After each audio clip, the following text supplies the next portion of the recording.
Back to YouTube channel medical and nurses सब। आज की क्लास में हम एनाटॉमी एंड फिजियोलॉजी के मोस्ट ऑफ द क्वेश्चन पढ़ने वाले हैं जो आपके अपकमिंग कोई से भी एग्जाम आप दे रहे हो उसके लिए हेल्पफुल रहेंगे।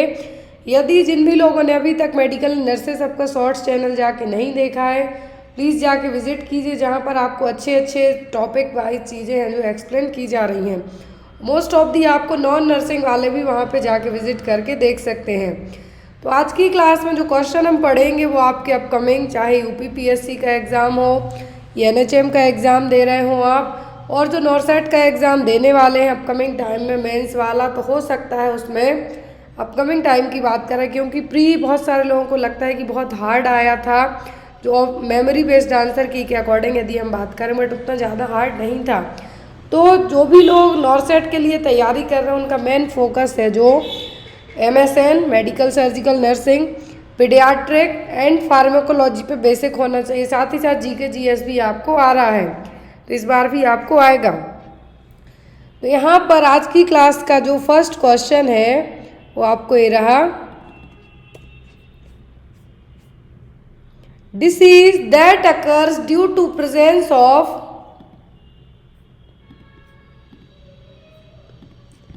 फर्स्ट क्वेश्चन है disease that occurs due to presence of excess nitrate in the drinking water। यदि पीने के पानी में नाइट्रेट ज़्यादा हो जाए तो कौन सी डिसीज़ होने के चांसेस रहेंगे? Adam syndrome, blue baby syndrome, blueberry syndrome या फिर टर्नर सिंड्रोम। आपने एक ड्रग के कारण भी पढ़े हैं, जो यहाँ पर आपका आंसर आएगा वो क्या होगा? यदि पीने के पानी में जैसे फ्लोरीन ज़्यादा हो जाता है तो आपके दांतों पर जो पीलापन ज़्यादा हो जाता है, वैसे ही यहाँ पर यदि पीने के पानी में नाइट्रेट ज़्यादा है तो क्या होगा?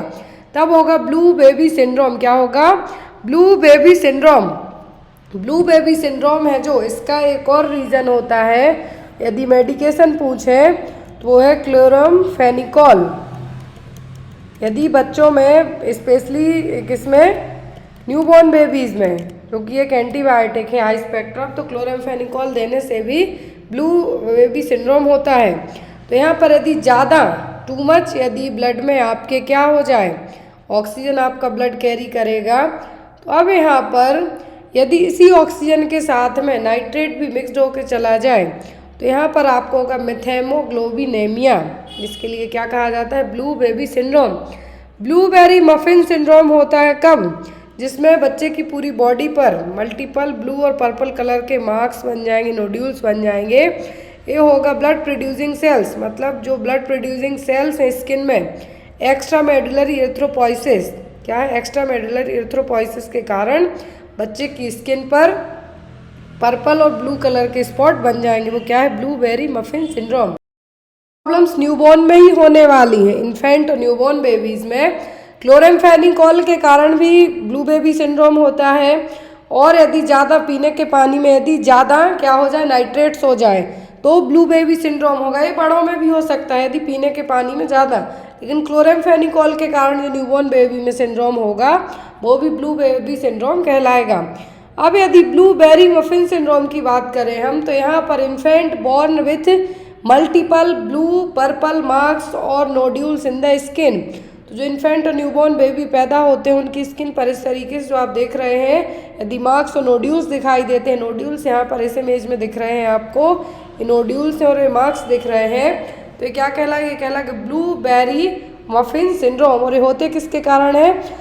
स्किन के अंदर जो ब्लड प्रोड्यूसिंग सेल्स हैं, एरिथ्रोपोइसिस है, एरिथ्रोसाइट्स हैं, तो एरिथ्रोपोइसिस यदि स्किन के अंदर साइड जब डेवलप होके बने तो ये क्या बनेंगे? कहलाएंगे ब्लूबेरी सिंड्रोम।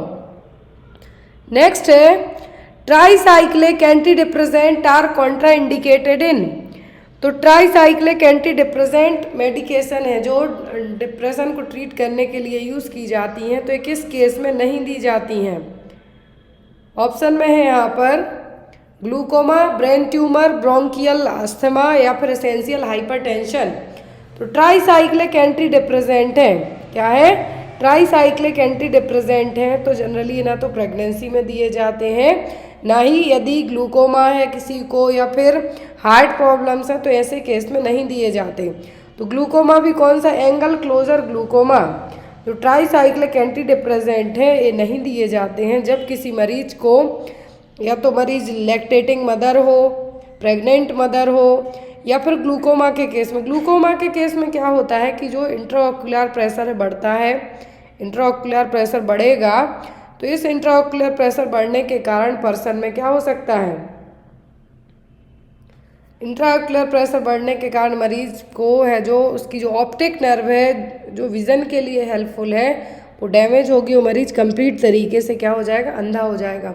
और TCA जो ट्राईसाइक्लिक एंटी डिप्रेसेंट, हर एक मेडिकेशन के साइड इफ़ेक्ट होते हैं। TCA क्या करेगी, ग्लूकोमा के मरीज में जो नॉर्मल उसका जो ऑलरेडी बढ़ा हुआ है इंट्राऑक्यूलर प्रेशर IOP उसको और ज़्यादा बढ़ा के मरीज को अंधा कर सकती है। तो TCA जो ड्रग है, ट्राईसाइक्लिक एंटी डिप्रेसेंट ड्रग है, ये ग्लूकोमा वाले मरीज में नहीं देते। मरीज को यदि MI है, मायोकार्डियल हेमरेज की हिस्ट्री है, या फिर हार्ट ब्लॉक हुआ है, या फिर नैरो एंगल और ओपन एंगल, या फिर कोई सी कैटेगरी का ग्लूकोमा है तो उसमें antidepressant, tricyclic antidepressant agent नहीं दिए जाएंगे। नेक्स्ट वन है यहाँ पर, which of the following hormone is known as the local hormone. तो लोकल हार्मोन कौन से हार्मोन कहलाएंगे, थायरॉक्सिन, टेस्टोस्टेरोन, एड्रेनालिन, या फिर सेरोटोनिन। कौन से हार्मोन है जो लोकल हार्मोन कहलाएंगे। लोकल हार्मोन का मतलब होता है ऐसे हार्मोन जो ब्लड में फ्लो नहीं होते, डायरेक्ट जाके ब्लड में फ्लो नहीं होंगे। थायरॉक्सिन होगा जब भी तो आपका ब्लड टेस्ट करा के थायराइड लेवल, आपका TFT जो कराया जाता है थायराइड फंक्शन टेस्ट, उसमें चेक किया जाता है। एड्रेनालिन भी है, इसीलिए डायरेक्ट जो फ्लाइट और फ्राइट है फिर इमरजेंसी है तो एडमिनिस्टर किया जाता है। सेरोटोनिन भी है, सेरोटोनिक न्यूरोट्रांसमीटर है। तो यहाँ पर जो लोकल हार्मोन की तरह काम करेगा वो होगा टेस्टोस्टेरोन। ये देखिए यहाँ पर टेस्टोस्टेरोन क्या है, लोकल हार्मोन है जिसका एक स्पेसिफिक इफेक्ट है। टेस्टोस्टेरोन क्या है, मेल हार्मोन है, मेल गोनेट्स हार्मोन है। तो टेस्टोस्टेरोन का एक स्पेसिफिक इफेक्ट है, स्पेसिफिक काम है। लेकिन जो जनरल हार्मोन है या फिर जो डायरेक्ट ब्लड में जाके मिक्सड होते हैं, सर्कुलेशन में जाएंगे, वो कहलाते हैं जनरल हार्मोन। जैसे इंसुलिन हो गया, थायराइड हो गया। लोकल हार्मोन की बात वही करें तो local hormone don't circulate in the blood, direct जाके ब्लड में सर्कुलेट नहीं होते हैं। और कुछ जो बायोलॉजिस्ट है या फिर जिन्होंने रिसर्च की है इवन वो इन लोकल हार्मोन को हार्मोन ही नहीं मानते हैं। लेकिन आपको ऐसा नहीं करना है। यदि एग्ज़ाम में पूछे तो आपको दिमाग में यही रखना है कि ऐसे हार्मोन जो डायरेक्ट जाके ब्लड में सर्कुलेट नहीं होते हैं वो कहलाते हैं लोकल हार्मोन। लोकल हार्मोन मतलब जिनका एक स्पेसिफिक अलग से कुछ काम हो। यदि आपका थायराइड लेवल डिस्टर्ब होता है तो आपकी पूरी बॉडी अफेक्ट होगी। क्लियर। वैसे ही यहाँ पर टेस्टोस्टेरोन का एक पर्टिकुलर काम है, पर्टिकुलर इसका एक काम है, मेल में जो स्पर्म का फॉर्मेशन होगा उसके लिए हेल्पफुल रहेंगे। तो क्या है, इनका पर्टिकुलर काम है। इंसुलिन यदि आपका डायबिटीज़ वालों को अलग अलग समस्याएं होने लगती हैं, लेकिन टेस्टोस्टेरोन के साथ ऐसा नहीं होगा। Next is which of the antipsychotic drug has a prolonged action. कौन सी एंटीसाइकोटिक ड्रग है जिसका जो मोड ऑफ एक्शन है लंबे टाइम तक, मतलब कम डोज लेने के बाद लंबे टाइम तक असर करेगी। ट्राइफ्लूपैराजीन, थायरोडाजीन, पेनफ्यूरिडॉल या फिर फ्लूफेनाजीन। कौन सी है यहाँ पर एंटीसाइकोटिक ड्रग जिसका लंबे टाइम तक एक्शन रहेगा। तो वो ड्रग है यहाँ पर फ्लूफेनाजीन। दूसरी है हैलोपेरिडॉल और एक है फ्लूफेनाजीन। तो जो एंटीसाइकोटिक ड्रग प्रोलॉन्ग्ड मतलब देने के बाद एटलीस्ट 12 घंटे से ज़्यादा तक असर करेगी तो वो है फ्लूफेनाजीन और haloperidol. Next is which part of human ear responsible for maintaining body balance. Human ear का कौन सा पार्ट है जो बॉडी बैलेंस में हेल्प करता है। Eustachian tube, ossicles, semi circular canal या फिर कोक्लिया। तो यूस्टेचियन ट्यूब है जो आपकी, ये आपकी ना बॉडी बैलेंस में हेल्प करेगी लेकिन अलग तरीके से आपकी हेल्प करती है। जो ऑसिकल्स हैं तो ईयर ऑसिकल्स दोनों कान में 3-3 होते हैं। Milius, incus, steppes. स्टेपस सबसे छोटी बोन है। फिर आता है सेमी सर्कुलर कैनाल और कोक्लिया। कोक्लिया का जो पार्ट है ये हेल्प करता है हियरिंग में। किसमें? हियरिंग में, सुनने में। इसी कोक्लिया में जो छोटी छोटी टीनी सेल्स होती हैं, जब लंबे टाइम तक इनमें कुछ फ्लूइड भरा होता है स्पेशली कोक्लिया वाले पार्ट में, तो यहाँ पर जो फ्लूइड के कारण ये फ्लूइड रहता है, सेल्स होती हैं, उनमें ज़्यादा देर तक, लंबी देर तक साउंड जाता है, फिर कुछ प्रॉब्लम होती है, तभी लोग हैं जो बहरे होते हैं, हियरिंग प्रॉब्लम होती है। तो यहाँ पर भी सेम एज क्वेश्चन कहा गया है कि बॉडी बैलेंस के लिए, बॉडी बैलेंस में हेल्प करेगा सेमी सर्कुलर कैनाल, लेकिन semi circular canal body balance में हेल्प करेगा। कोक्लिया हेल्प करता है सुनने में, किसमें? सुनने में हेल्प करेगा क्या? कोक्लिया। और यदि बात करें हम ऑसिकल्स, तो ऑसिकल्स जो कंडक्शन होता है, साउंड जब आपका आएगा तो वेव फॉर्म में, साउंड वेव में आएगा तो उसको कन्वर्ट किया जाएगा, तो वो कंडक्शन का काम कौन करेंगे? वो करेंगे ऑसिकल्स और बोन्स। और सबसे बाहरी पार्ट यदि कान का पूछे, एक्सटर्नल ईयर, तो क्या है? Pinna and auricle. मिडिल में आपका जो पूरा ईयर ड्रम आ जाएगा, टिम्पैनिक मेम्ब्रेन आ जाएगी, और इंटरनल, सबसे इंटरनल पार्ट में क्या आएगा आपका? सेमी सर्कुलर कैनाल, वेस्टिबो cochlea part. Next is the congenital anomaly produced by lithium therapy. तो लिथियम थेरेपी के कारण कौन सी कंजेनाइटल एनोमली हो सकती है? Limb shortening, anencephaly, heart block या फिर रीनल एजेनेसिस। क्या देखने को मिलेगा यदि लिथियम थेरेपी के कारण, लिथियम थेरेपी के कारण क्या कंजेनाइटल मतलब जन्मजात समस्या हो सकती है? तो वो हार्ट ब्लॉक। क्या होगा? Heart block. जो न्यूबॉर्न फर्स्ट ट्राइमेस्टर में, यदि प्रेगनेंसी के टाइम पर ही, मोस्ट ऑफ दी जो कंजेनाइटल मालफॉर्मेशन होती हैं वो प्रेगनेंसी में फर्स्ट ट्राइमेस्टर में डेवलप होती हैं। मोस्ट कॉमन होती है क्या? Epstein anomaly. और जो लैक्टेटिंग वुमेन है, तो लैक्टेटिंग मदर हो गई या फिर प्रेगनेंसी में हो गई, इनको लिथियम नहीं दिया जाता है। इन केस यदि इनको प्रेगनेंसी के टाइम में लिथियम इनडायरेक्टली, डायरेक्टली किसी भी तरीके से इंजेस्ट कर गई या प्रॉब्लम होती है, तो क्या हो सकता है? बच्चे को, जो अपकमिंग होने वाला बेबी है, उसको हार्ट ब्लॉक की समस्या हो सकती है। Next is this is not a function of insulin. Insulin का फंक्शन कौन सा नहीं है? डिक्रीजिंग ग्लाइकोजेनोलाइसिस, लिपोजेनेसिस, ग्लाइकोनियोजेनेसिस या फिर ग्लाइकोजेनेसिस। क्या है जो इंसुलिन का फंक्शन नहीं है? तो इंसुलिन का जो काम नहीं है वो क्या है? वो होगा ग्लूकोनियोजेनेसिस। क्या है? ग्लूकोनियोजेनेसिस।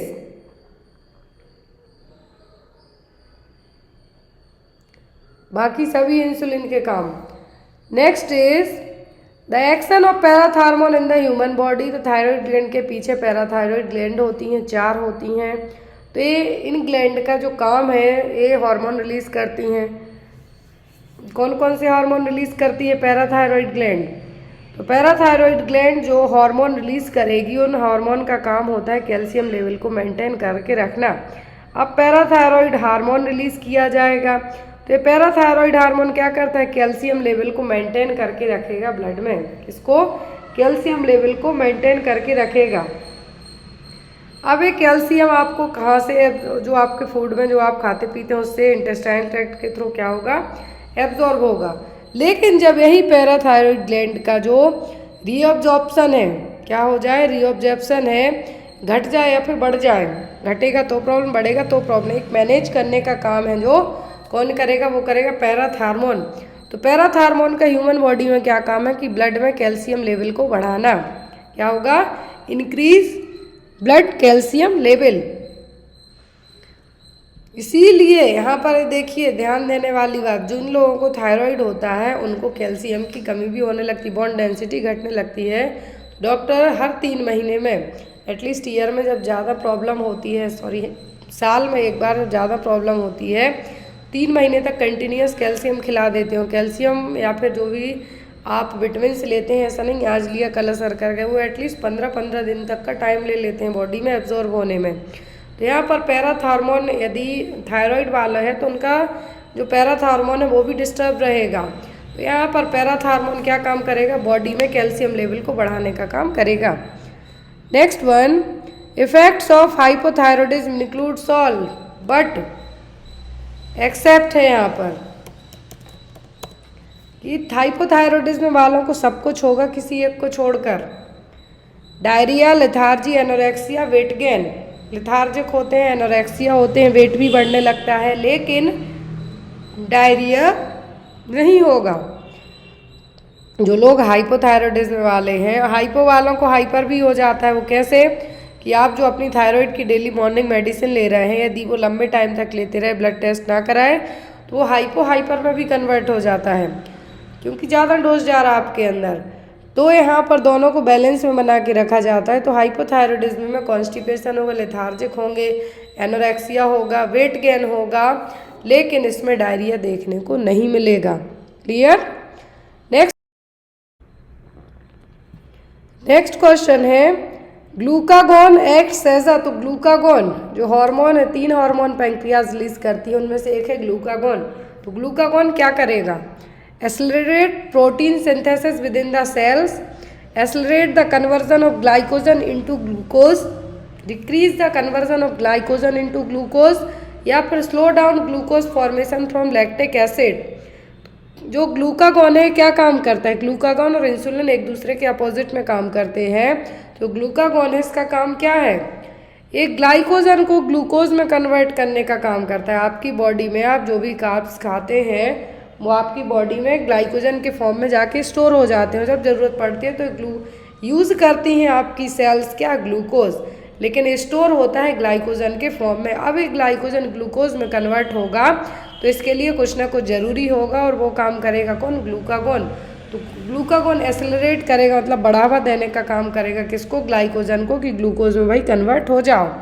अब लेकिन जिन लोगों को यदि शुगर होती है तो उनमें क्या होता है? इसके उनमें इंसुलिन दिया जाता है। क्यों? क्योंकि डिक्रीज किया जाए, जो ग्लाइकोजन ग्लूकोज में बहुत ज़्यादा कन्वर्ट होता है उसको कम करने के लिए इंसुलिन दिया जाता है। इसीलिए मैंने स्टार्टिंग में कहा कि ग्लूकागॉन और इंसुलिन एक दूसरे के अपोजिट में काम करते हैं। नेक्स्ट है, pituitary hormone triggering the male testis to generate sperm and in females triggering follicular development every month. तो पिट्यूटरी ग्लैंड का एक हार्मोन है, क्या करेगा? मेल टेस्टिस को ट्रिगर करेगा कि स्पर्म जनरेट करो। स्क्रोटम में दोनों साइड एक एक टेस्टिस रहती हैं, जो क्या करती हैं? स्पर्म बनेगा वहीं पर, फॉर्मेशन होगा, एपिडिमाइडिस के थ्रू है जो ट्रेवल करेगा। तो यहाँ पर मेल में जनरेट करो स्पर्म, और फीमेल में क्या हो कि हर मंथ जो ओवरी है फॉलिकुलर डेवलपमेंट के थ्रू ही एग बनेगा। तो एवरी मंथ में क्या है? एक एग रिलीज होता है। तो उसके लिए तो वो कौन सा हार्मोन है? Prolactin, growth hormone, follicular stimulating hormone, या फिर ल्यूटिनाइजिंग हार्मोन। जो हार्मोन हर महीने, फीमेल में तो एवरी मंथ पीरियड्स आते हैं, कुछ रीजन से आगे पीछे हो जाते हैं, तो एक एग रिलीज होता है हर महीने की मेंस्ट्रुअल साइकिल में, मिड मेंस्ट्रुअल साइकिल में रिलीज होगा। वो ओवर रिलीज होने को क्या कहा जाता है? यहाँ पर ओव्यूलेशन। तो यहाँ पर ओवम की जो प्रोसेस है पूरी, बनना कहलाता oogenesis, और रिलीज होना ओव्यूलेशन। तो ट्रिगर करने का काम करना ये हार्मोन है, वो है फॉलिकल स्टिमुलेटिंग हार्मोन FSH। काम करेगा कि मेल टेस्टिस बनाए क्या? स्पर्म, और फीमेल टेस्टिस बनाए हर महीने फॉलिकुलर। तो यहाँ पर फॉलिकुलर का मतलब ओवा और एग, ये काम करेगा follicle stimulating hormone. Next one, this hormone is responsible for the fight और फ्लाइट रिस्पॉन्स। भागो या मरो टाइप की जो सिचुएशन क्रिएट होती है उसके लिए कौन सा हार्मोन रिस्पॉन्सिबल है? Thyroxine and melatonin, insulin and glucagon, epinephrine and norepinephrine, या फिर एस्ट्रोजन एंड प्रोजेस्टेरोन। तो जो हार्मोन फाइट और फ्लाइट के लिए रिस्पॉन्सिबल है, मतलब लड़ो या मरो वाली सिचुएशन में, वो epinephrine and non epinephrine hormone. कौन सा? एपिनेफ्रिन और non epinephrine hormone. Next is the fungus used in bread making. ये क्वेश्चन ANM GN एग्जाम में आ चुका, आई थिंक वेस्ट बंगाल में आया था, कि कौन सी फंगस जो आप ईस्ट यूज करते हैं ब्रेड मेकिंग के लिए वो कौन सी है? Aspergillus nigers, penicillium notatum, mucor mucedo, saccharomyces cerevisiae. कौन सी फंगस यूज़ करते हैं आप ब्रेड बनाने के लिए? जो ब्रेड बहुत सॉफ्ट होते हैं उनमें ईस्ट खमन मिलाया जाता है, तो वो क्या कौन सा है? तो ये सैक्रोमाइसिस सेरिवेसिया। सैक्रोमाइसिस सेरिविसिया है जो फंगस यूज किया जाता है ब्रेड बनाने की प्रोसेस में। Next one is the substance involve in inflammatory reaction. तो इन्फ्लामेशन के कॉज में कौन सा सब्सटेंस एक्टिव होगा? हेपेरिन, हिस्टामिन, रेनिन या फिर थायरॉक्सिन। रेनिन एक हार्मोन है, थायरॉक्सिन हार्मोन है, हेपेरिन एंटीकोआगुलेंट है, हिस्टामिन एंटी इन्फ्लामेटरी एजेंट है। हिस्टामिन हो गया, ब्रेडिकाइनिन हो गया, प्रोस्टाग्लैंडिन हो गया, ये सभी ये केमिकल क्या है, केमिकल हैं जो सेल्स रिलीज करती हैं, जो डैमेज सेल्स होती हैं उसको रिलीज करती हैं। कुछ भी इन्फेक्शन हो, इन्फ्लामेशन हो, उस टाइम पर बैक्टीरिया या जो अपना एक इंजरी, बैक्टीरियल इंजरी हो या फिर ट्रॉमा के कारण कुछ भी रीज़न हो, तो जहाँ पर भी स्वेलिंग होगी, इन्फ्लामेशन होगा, तो वहाँ पर ये ज़रूर प्रेजेंट होंगे। ये क्या कहलाते हैं? Inflammatory mediators, histamine, bradykinin and prostaglandin. Next one, how many pairs of nerves constitute of peripheral nervous system. Peripheral nervous system कितनी नर्व से मिलकर बनता है? 12, 31, 43 या फिर 10। पेरिफेरल नर्वस सिस्टम में होती हैं टोटल 43 नर्व। 12 होती हैं क्रेनियल नर्व का पेयर और 31 पेयर होती हैं स्पाइनल नर्व। तो पेयर पूछा है, क्या है, कितने पेयर ऑफ नर्व होंगी? 12 pair cranial and 31 pair of spinal nerves. Total मिला के कितनी हो गई? 43।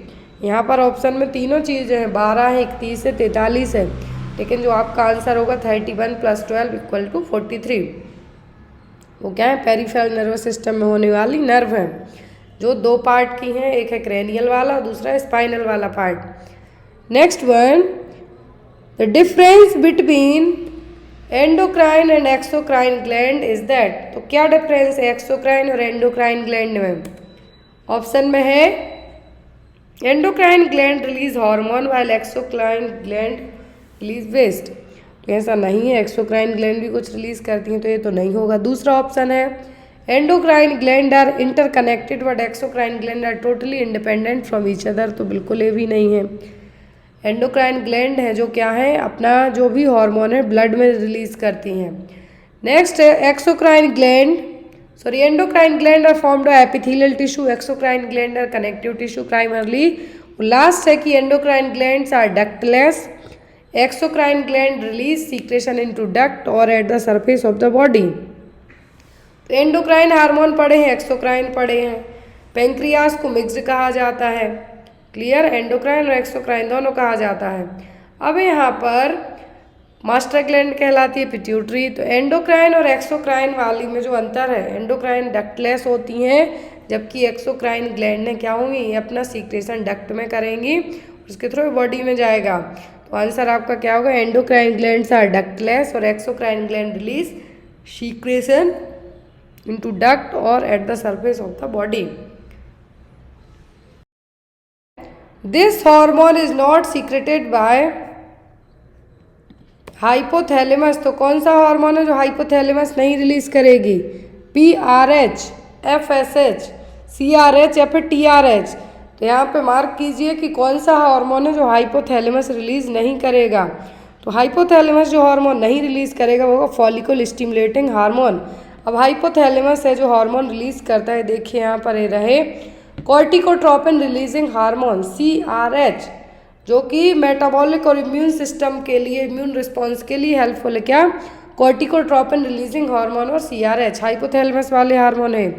थायरोट्रोपिन रिलीजिंग हार्मोन, ये क्या जो ट्रिगर करेगा पिट्यूटरी ग्लैंड को, तो थायरोट्रोपिन रिलीजिंग हार्मोन ट्रिगर करेगा पिट्यूटरी ग्लैंड को कि TSH हार्मोन के लिए रिलीज करो। TRH और TSH डिफरेंट थिंग है।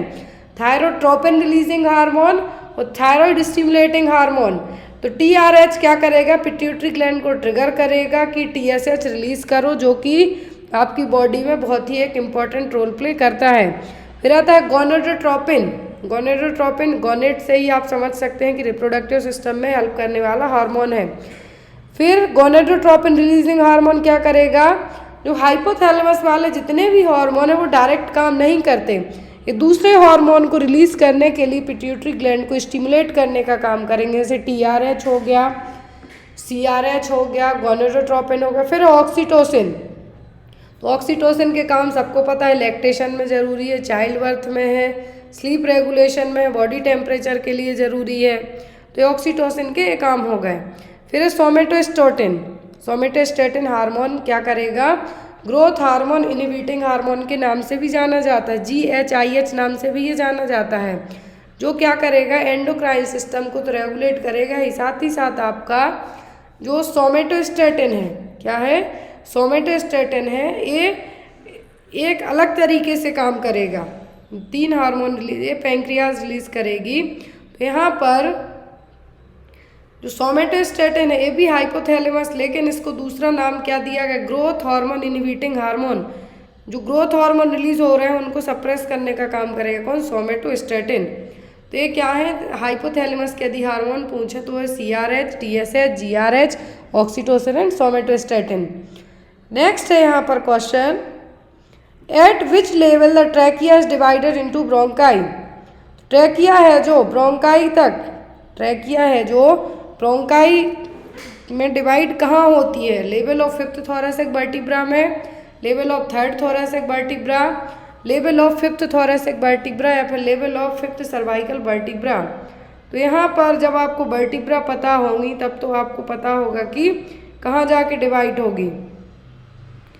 तो यहाँ पर यदि हम बात करते हैं कि ट्रैकिया जो पूरा वाइंड पाइप कहलाएगा आपका ट्रैकिया। तो ट्रैकिया है जो,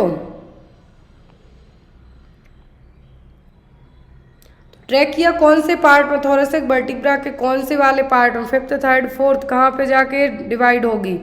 तो ट्रैकिया डिवाइड होती है कहाँ पर? 5th थोरैसिक वर्टिब्रा के यहाँ पर। कहाँ पर? 5th थोरैसिक वर्टिब्रा के यहाँ पर। Total 12 pair of thoracic vertebra होती हैं, सर्वाइकल होती हैं 7, यहाँ पे ऐड कर देती हूँ कि जो सर्वाइकल हैं कितनी होती हैं? 7। फिर थोरैसिक आएगा आपका, तो थोरैसिक होती हैं 12। नेक्स्ट आता है लंबर, लंबर होती हैं कितना? 5, L1 to L5। फिर सैक्रम, सैक्रम भी होती हैं 5, S1 to S5। कोकेक्स 4 हैं। तो यहाँ पर इस तरीके से जो पूरी वर्टिब्रा है, तो आपको जब पता होगा तभी तो थोरैसिक वर्टिब्रा के 5वें वाले में, इसमें 5th थोरैसिक वर्टिब्रा के यहाँ पर ट्रैकिया है जो 2 पार्ट में जब आके डिवाइड हो जाती है, ब्रोंकाई दोनों लंग्स में जाने के लिए, तो कहाँ पर है? वो 5th थोरैसिक वर्टिब्रा वाला part. Next one, this is the most evident hormone produced by the anterior pituitary. तो पिट्यूटरी ग्लैंड के पार्ट है एंटीरियर पोस्टीरियर। तो एंटीरियर पिट्यूटरी में से सबसे ज़्यादा मोस्ट एविडेंट हार्मोन कौन सा है? LH, TSH, ACTH या फिर GH। तो सबसे ज़्यादा बनने वाला एंटीरियर पिट्यूटरी से जो हार्मोन है वो है GH हार्मोन और growth hormone. Clear? Next is, this is not a endocrine gland. तो इनमें से कौन सी है जो एक एंडोक्राइन ग्लैंड नहीं है? एंडोक्राइन एक्सोक्राइन के बीच का डिफरेंस हमने जस्ट अभी पढ़ा है। तो यहाँ पर एंडोक्राइन ग्लैंड कौन सी नहीं है? एड्रिनल, पिट्यूटरी, लैक्राइमल या फिर थायराइड। तो जो एंडोक्राइन ग्लैंड नहीं है वो है लैक्राइमल ग्लैंड। कौन सी? लैक्राइमल ग्लैंड, जो आंसू बनाने का काम करती है वही ग्लैंड है। Next one, which of the following hormone are expected to increase in the body after consuming a banana split. तो बनाना स्प्लिट खाने के बाद आपकी बॉडी में किसका लेवल बढ़ेगा? प्रोलैक्टिन का, ग्लूकागॉन का, इंसुलिन का कि थायराइड हार्मोन? कौन सा हार्मोन बढ़ेगा यदि आप बनाना स्प्लिट खाते हैं? तो आपको बढ़ेगा क्या? Insulin.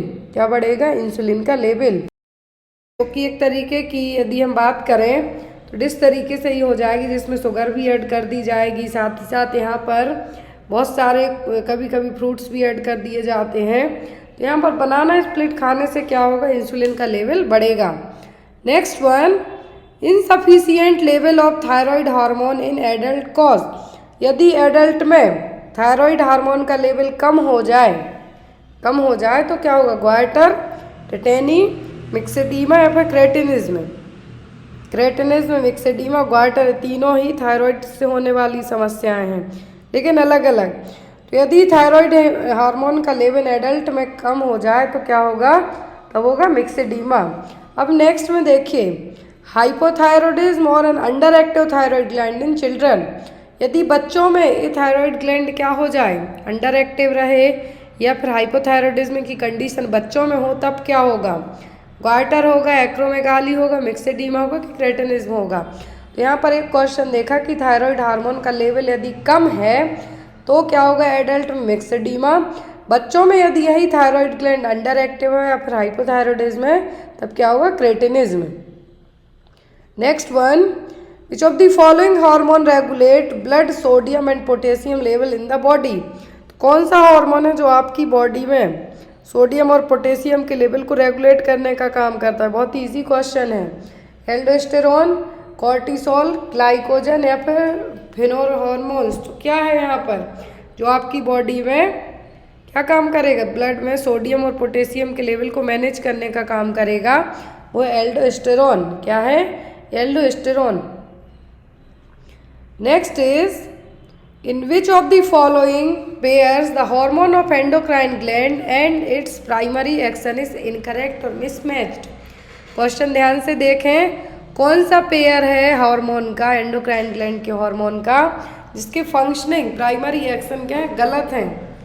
Calcitonin lower blood calcium level, parathyroid rise blood calcium level, somatostatin inhibit release of glucagon, melatonin regulate the rate of cellular metabolism. तो यहाँ पर गलत पेयर कौन सा है? कैल्सीटोनिन, ये बिल्कुल सही है कि ब्लड कैल्शियम लेवल को कम करेगा। पैराथायरॉइड इसके अपोज में काम करेगा, बढ़ाएगा। सोमेटोस्टेटिन ग्लूकागोन के इनहिबिट करने का काम करेगा।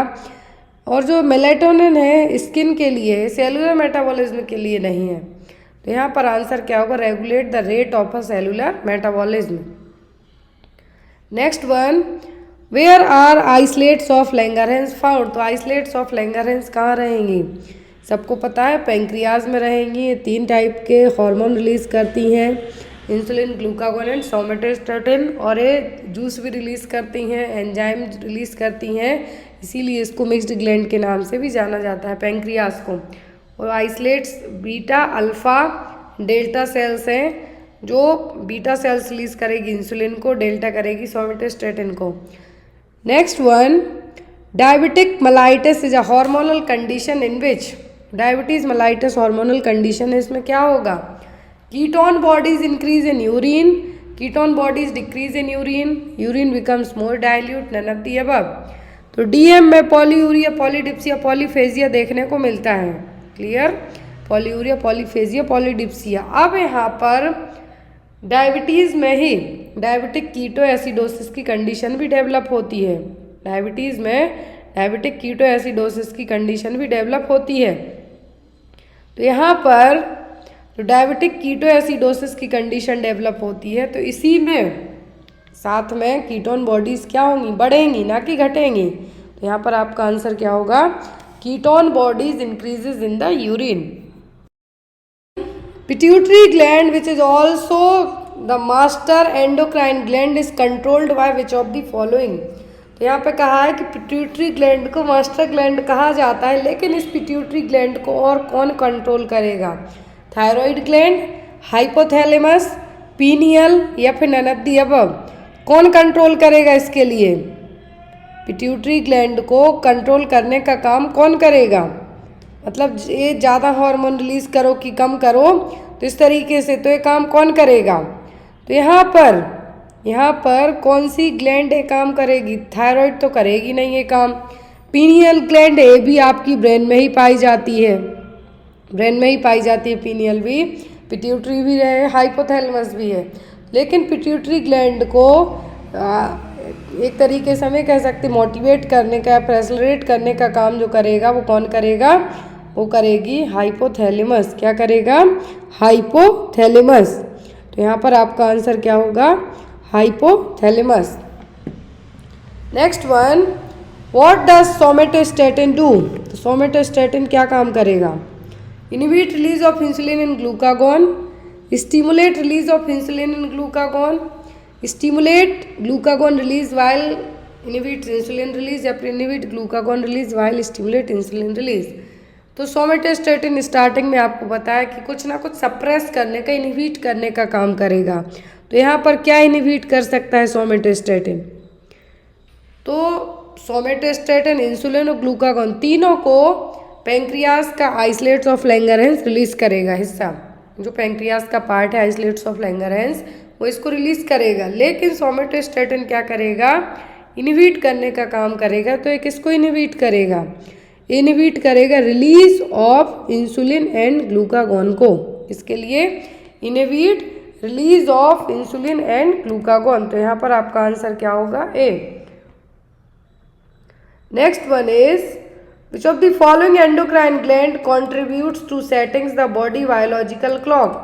तो कौन सी ग्लैंड है ह्यूमन बॉडी की बायोलॉजिकल क्लॉक को सेट करने का काम करेगी? रात हो गई तो सो जा, दिन हो गए तो उठ जा, इस तरीके से। पिट्यूटरी, पीनियल, थाइमस या फिर एड्रिनल ग्लैंड? तो ये ग्लैंड है पीनियल ग्लैंड, जो ब्रेन में पाई जाती है। और यही ग्लैंड क्या काम करती है? ह्यूमन बॉडी में बायोलॉजिकल क्लॉक को कंट्रोल करने का काम करती है। Next one, where does the thoracic cavity lies in relationship to the abdominopelvic cavity? तो यहाँ पर थोरेसिक कैविटी का क्या रिलेशनशिप है एब्डोमिनोपेल्विक कैविटी से? डॉर्सल, वेंट्रल, सुपीरियर या फिर इन्फीरियर? डॉर्सल मतलब पीछे की तरफ, वेंट्रल मतलब आगे की तरफ, सुपीरियर ऊपरी हिस्सा और इन्फीरियर लोअर हिस्सा। तो क्या है थोरेसिक कैविटी का? तो थोरेसिक कैविटी का जो रिलेशनशिप है एब्डोमिनोपेल्विक कैविटी से वो है सुपीरियर। क्या है? अबव द एब्डोमिनोपेल्विक, सीधी सी बात है, जो लोअर पार्ट है वो नीचे रहेगा, लेकिन थोरेसिक तो ऊपर रहेगी, सुपीरियर रहेगी ना एब्डोमिनोपेल्विक कैविटी से। तो यहाँ पर आपका आंसर क्या होगा? Superior. Next one, when the body is placed in the anatomical position which of the following is not true?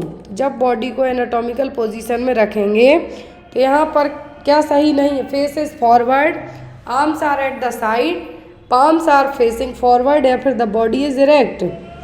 तो यहाँ पर जब बॉडी को एनाटॉमिकल पोजीशन में रखा जाएगा तो क्या होगा? फेस फॉरवर्ड होगा, आर्म्स हैं जो आपके दोनों साइड में होंगे, सामने फेस होगा, आर्म्स दोनों साइड में होंगे। एनाटॉमिकल पोजीशन का मतलब सीधा straight. Palms are facing forward या फिर बॉडी इज इरेक्ट, तो बॉडी सीधी रहेगी लेकिन पाम्स आपके फॉरवर्ड नहीं होंगे। देखिए यहाँ पे आपको इजीली समझ में आएगा। देखिए एनाटॉमिकल पोजीशन में हैंड, जब आप एनाटॉमिकल पोजीशन में सीधे खड़े होते हैं तो यहाँ पर हैंड है क्या है? साइड स्ट्रेट रेक्ट खड़े होंगे। एनाटॉमिकल पोजीशन का मतलब सीधा स्ट्रेट खड़े का होना।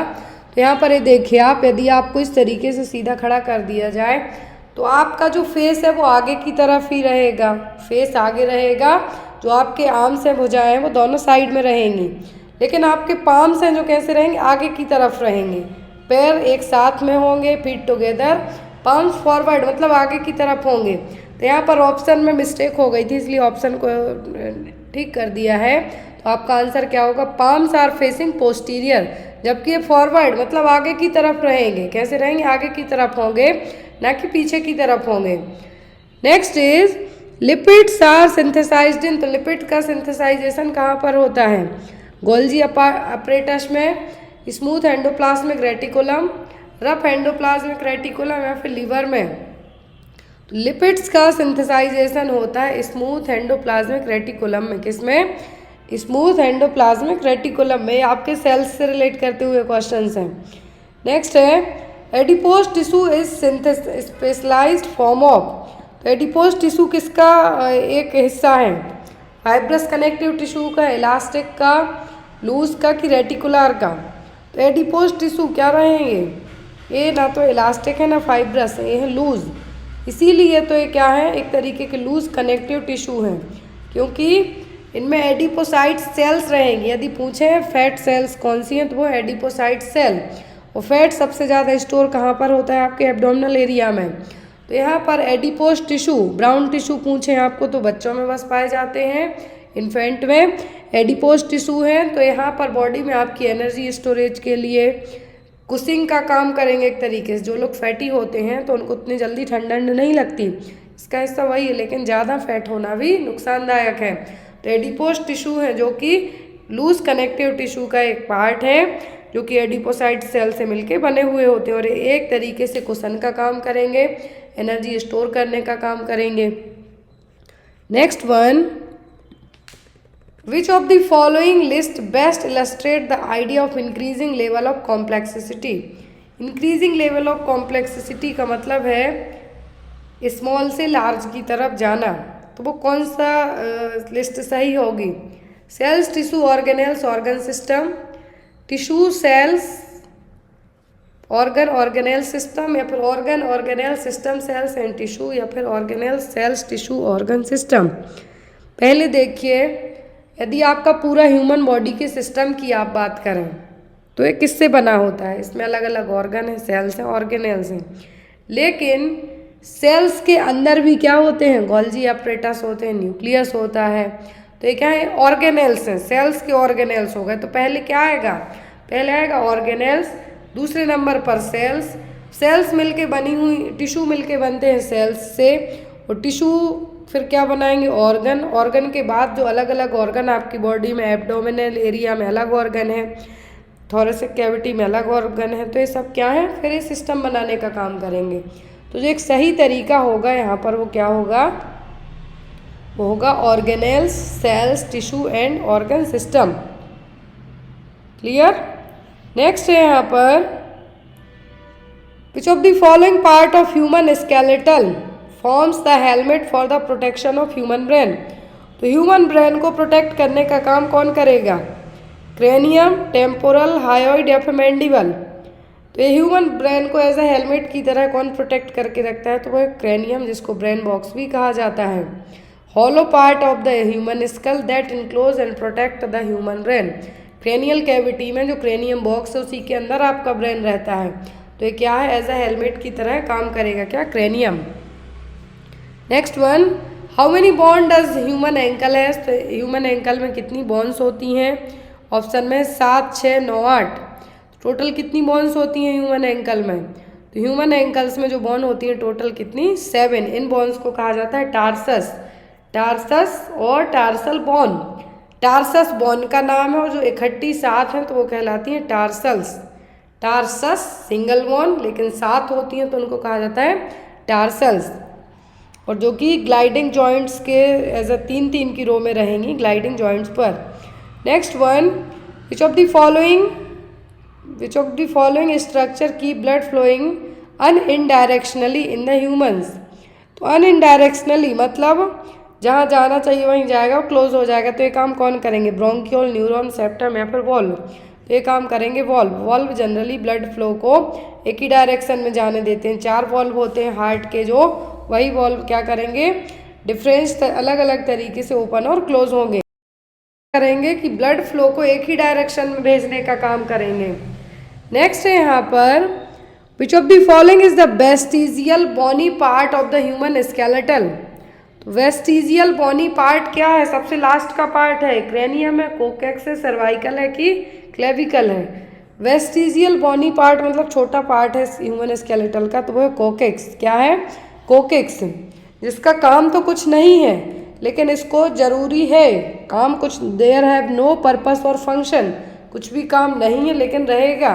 तो ये क्या है? वेस्टिजियल स्ट्रक्चर और कोकेक्स, और इसी को कहते हैं आप टेलबोन, पूंछ।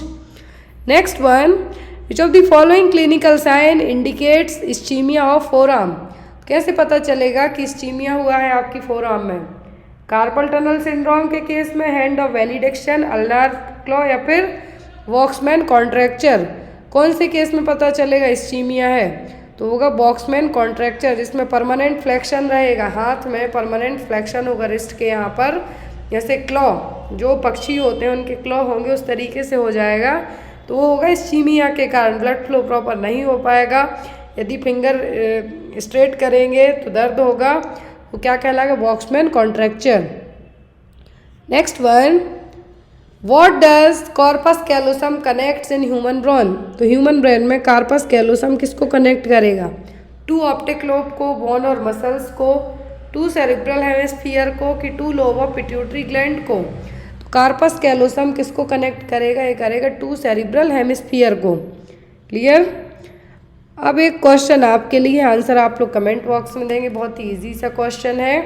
क्वेश्चन है विच of the following part of the human brain has a centre for controlling breathing. सांसें कंट्रोल करने का काम कौन सा पार्ट करेगा? मेडुला ऑब्लोंगेटा, डायनेन्सेफेलॉन, सेरिब्रम या फिर सेरिबेलम। तो ये था आज का आपका एनाटॉमी के एमसीक्यूज। आई होप आपको क्लास अच्छी लगी। उसका आंसर कमेंट बॉक्स में ज़रूर देना आप लोग। और जो भी लोग क्लास में जुड़े हुए हैं, मैं बता दूं जिनके भी अपकमिंग टाइम में एएनएम, जीएनएम या फिर सीएचओ के एग्ज़ाम है, उन सभी के लिए स्टडी मटेरियल आप ऑफिशियल ऐप पे जाके ले सकते हैं या फिर डायरेक्ट व्हाट्सएप नंबर पे कांटेक्ट करके ऑफिशियल आंसर कीज आपको अवेलेबल हो जाएंगी। Thank you for watching us. Bye bye, take care.